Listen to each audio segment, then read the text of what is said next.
ये साला दर्द काहे खतम नाही होता बे. तर नमस्कार भावांनो, आज आहे आपल्या 75 चा 70वा दिवस. खरं तर आज महाराजांच्या आरतीचा प्लॅन होता, पण नेमका आज आरती 2 तास उशिरा होणार होती. म्हणून गपचूप महाराजांचा आशीर्वाद घेऊन आणि आवरून आपण गेलो आपले तंगडे सजवायला. सुरुवातीला वॉर्मअप करून आपण मारले स्क्वॉट्स. पहिला सेट जाऊ दे, तुम्ही शेवटचा बघा. ए आळशी गंगाराम, सेट मारायचंय.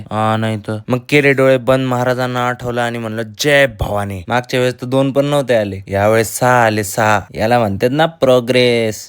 मग जाऊन झोपलो एका मशीनवर. भेंडी घाम यायला चालू झाला राव. हॅट मग मारले लेग प्रेस, मग लंजेस. एक तो साला लगता है की सारे दुखों को हमारे एड्रेस मिल गए. जाऊ दे. मग लेग एक्सटेंशन, ते बघा दात कशी बाहेर येऊ राहिले तर भेंडी. मग स्टिफ लेग डेडलिफ्ट आणि काफ स्ट्रेन करून मी माझा वर्कआउट संपवला. ही आहे वर्कआउट नंतरची कंडिशन. मग घरी येऊन जेवण करून आपण गेलो हॉटेलला. भेंडी काही म्हणा पण दुपारचं लई झोपी दे राव. जाऊ दे. मग हॉटेलवरच चेंज करून आपण गेलो आपल्या दुसऱ्या ट्रेनिंगला. याला ग्राउंड तर चांगले पण गवतच लई. जाऊ दे. मग आपण केली 15 मिनिटं रनिंग, मग स्प्रिंट, मग 100 सपाटे आणि शॅडो प्रॅक्टिस करून मी माझा वर्कआउट संपवला. ही वर्कआउट नंतरची कंडिशन. बस आता. मग संध्याकाळी घरी येऊन जेवण करून आपण बसलो गीता वाचायला. आणि आज आपण वाचलं की सकाळची झोप आपल्या इराद्यांना कमजोर करते.